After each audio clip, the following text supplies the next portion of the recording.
libros, algo muy propio de los griegos, coleccionar tantos libros como fuera posible, y él lo hizo con creces. Los visitantes llegaban con sus versiones de famosos textos literarios antiguos. Algunas veces se enviaba a agentes al extranjero para conseguir nuevas obras. A veces se donaban manuscritos a la biblioteca. Incluso la biblioteca de Aristóteles fue legada a la biblioteca de Alejandría. Se nos ha contado también que existía una ley por la que cualquier viajero que entraba en el país, en el puerto de Alejandría, era registrado en busca de libros. No en busca de drogas, sino de libros. Y si se encontraba un libro, este era llevado a la biblioteca. Si no había allí una copia de él, era confiscado y el viajero compensado. Así que hicieron cosas extraordinarias para adquirir libros. Pero el método normal para adquirir libros era desde luego comprarlos. Y había mercados y mercados de libros. Así que de esta forma Alejandría adquirió la mayor colección de libros que jamás existió en la antigüedad.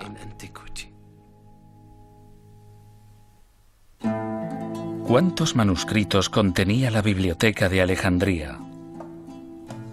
El objetivo de Ptolomeo era conseguir toda obra escrita existente en el mundo griego y más allá. Se decía que solo la colección secundaria situada en el Serapeo contenía más de 300.000 libros. Pero con el paso del tiempo, la colección creció todavía más. No sabemos cuántos libros había. Las autoridades en la materia dicen que alrededor de 400 a 500.000, lo que supondría una biblioteca increíblemente grande según todos los estándares. Pero el recuento de libros es una ciencia muy inexacta. En la biblioteca de Alejandría los manuscritos no solo eran almacenados. Eran utilizados como fuentes de investigación y de referencia para los nuevos estudiosos. Y los libros más valiosos eran copiados por escribas locales e intercambiados por libros de otras partes del mundo antiguo. Algunas de las obras más importantes de la historia se habrían perdido para siempre de no haber sido copiadas en Alejandría. Lo más importante de la biblioteca y del Museo de Alejandría es que hacían lo que una gran biblioteca hace: difundían el conocimiento. Cuando entras en una biblioteca y coges un libro, estás realizando una de las grandes funciones culturales básicas y la biblioteca está cumpliendo su misión. Cada obra debía ser catalogada, posiblemente referenciada y colocada en su lugar. Los bibliotecarios debían ser capaces de encontrar los libros fácilmente y nuevas obras entraban constantemente a raudales.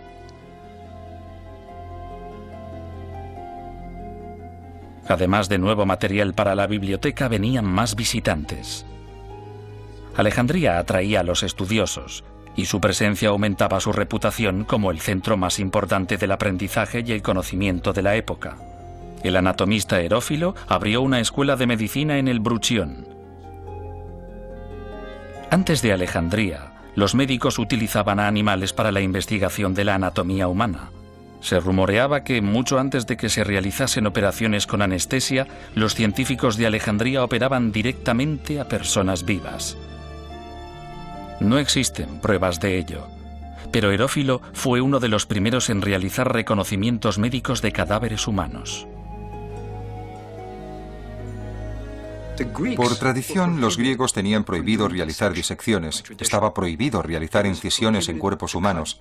Para los griegos era casi un sacrilegio.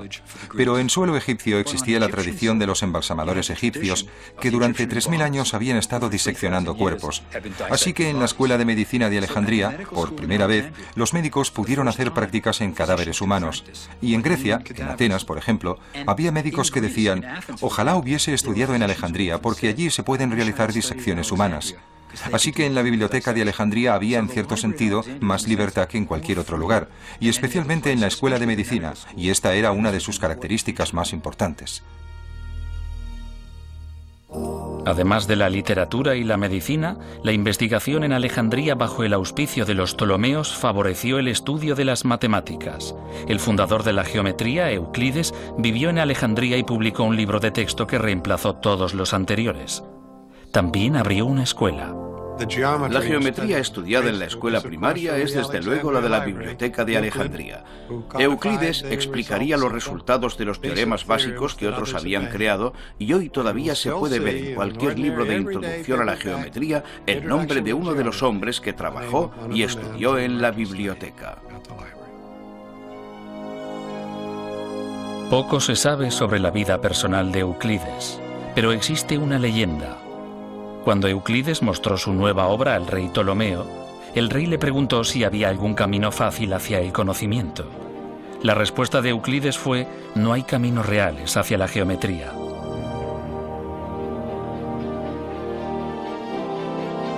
Ptolomeo trabajó sin descanso para construir la biblioteca, pero cuando envejeció encargó a su hijo el gobierno de la tierra de los faraones. Y cuando Ptolomeo murió en el año 283 a.C., Ptolomeo II se convirtió en el único soberano de Egipto. La gran dinastía tolemaica continuaría durante casi 300 años hasta la muerte de Cleopatra y dejaría una huella indeleble en la Biblioteca de Alejandría.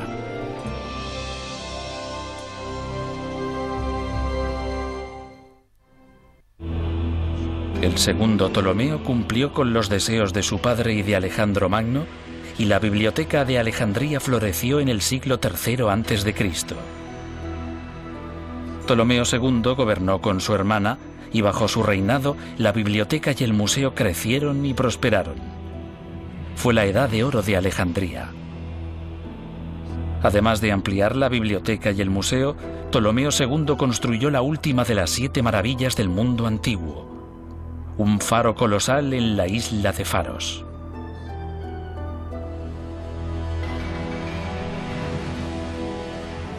Hoy, los cimientos del antiguo faro están enterrados bajo esta comparativamente moderna edificación islámica, el fuerte militar de Qaid Bey.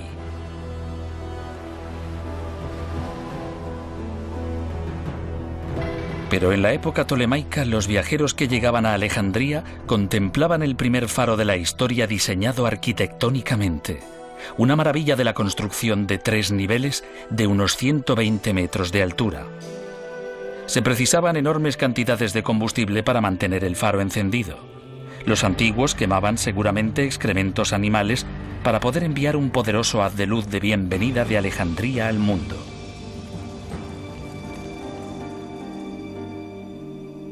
Los viajeros guiados por el faro eran atraídos a la biblioteca, seducidos por los tesoros de sus manuscritos.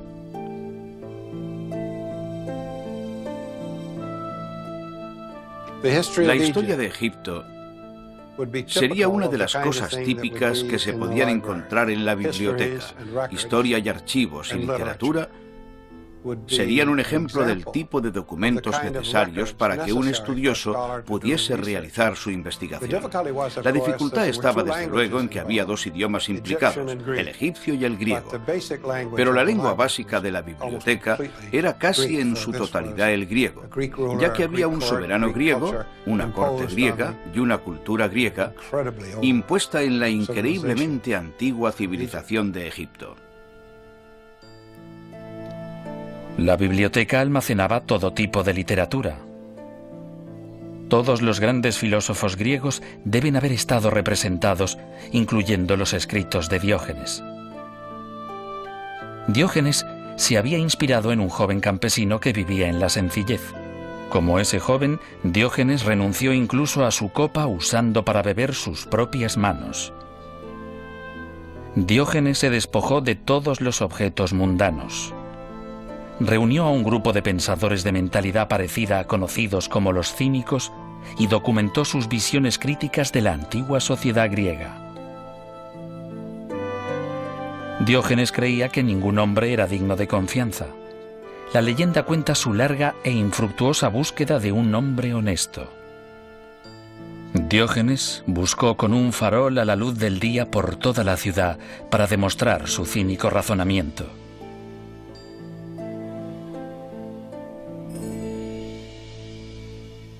Los manuscritos de Diógenes el Cínico constituyeron una parte de la inmensa colección de la biblioteca. La biblioteca de Alejandría era realmente única en un sentido importante. Era ecléctica. Lo querían todo. No solo almacenaban cultura griega. Querían textos babilonios, querían textos turcos, querían todo lo que pudiesen conseguir. Querían la Biblia judía. Según la leyenda, la primera traducción al griego del Antiguo Testamento fue escrita en Alejandría bajo la supervisión de Ptolomeo II. Se dice que pidió a 70 sabios judíos que tradujesen y copiasen simultáneamente los libros de la ley judíos.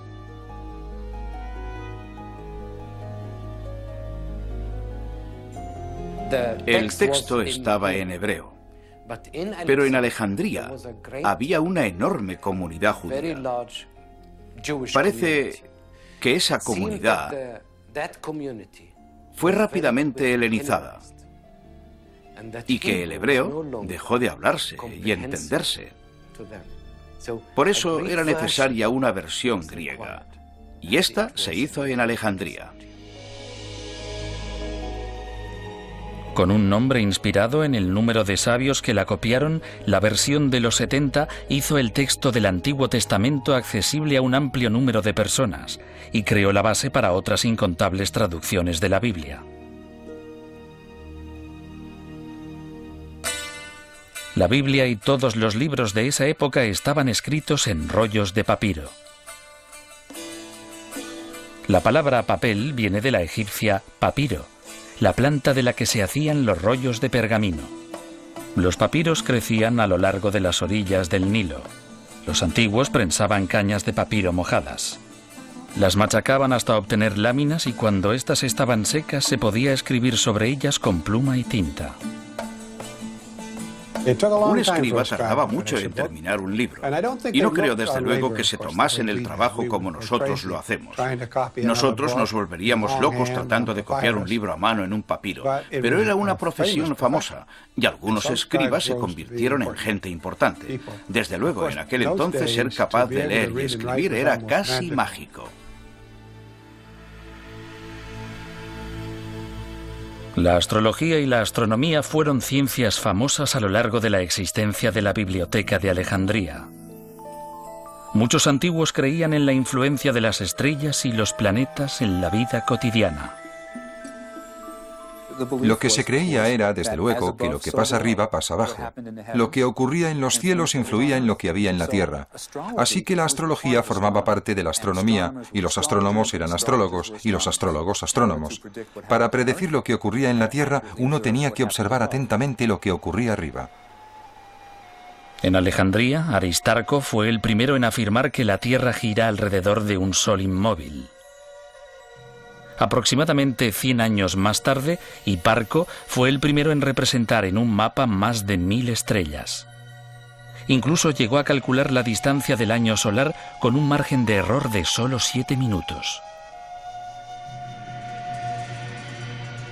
La biblioteca debió ser un lugar excitante. Quiero decir que era lo más parecido a una beca del gobierno con la que uno podía hacer lo que quería y ser apoyado. La idea de fondo era estudiar todo por su propio interés y tratar de reunir todos los conocimientos para desvelar los misterios del universo. Pero mientras los sabios de Alejandría resolvían los enigmas de la mente, el poder de los romanos iba surgiendo en Oriente. ¿Sería capaz este oasis del conocimiento de sobrevivir en un mundo cada vez más amenazador?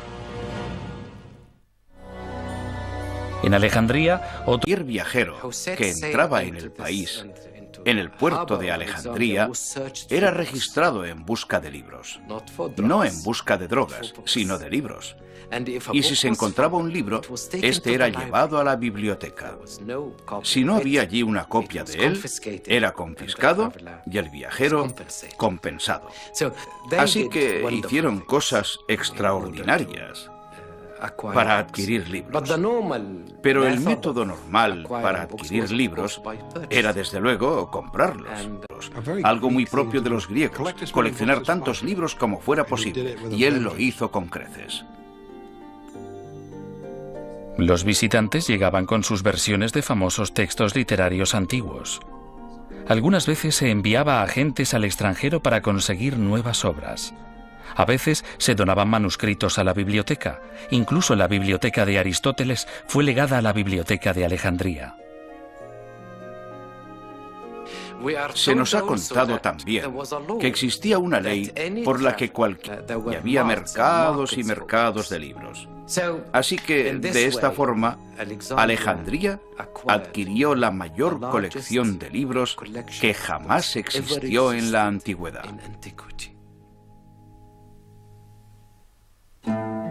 ¿Cuántos manuscritos contenía la biblioteca de Alejandría? El objetivo de Ptolomeo era conseguir toda obra escrita existente en el mundo griego y más allá. Se decía que solo la colección secundaria situada en el Serapeo contenía como fuentes de investigación y de referencia para los nuevos estudiosos. Y los libros más valiosos eran copiados por escribas locales e intercambiados por libros de otras partes del mundo antiguo. Algunas de las obras más importantes de la historia se habrían perdido para siempre de no haber sido copiadas en Alejandría. Lo más importante de la biblioteca y del Museo de Alejandría es que hacían lo que una gran biblioteca hace: difundían el conocimiento. Cuando entras en una biblioteca y coges un libro, más de 300.000 libros. Pero con el paso del tiempo, la colección creció todavía más. No sabemos cuántos libros había. Las autoridades en la materia dicen que alrededor de 400 a 500.000, lo que supondría una biblioteca increíblemente grande según todos los estándares. Pero el recuento de libros es una ciencia muy inexacta. En la biblioteca de Alejandría, los manuscritos no solo eran almacenados, eran utilizados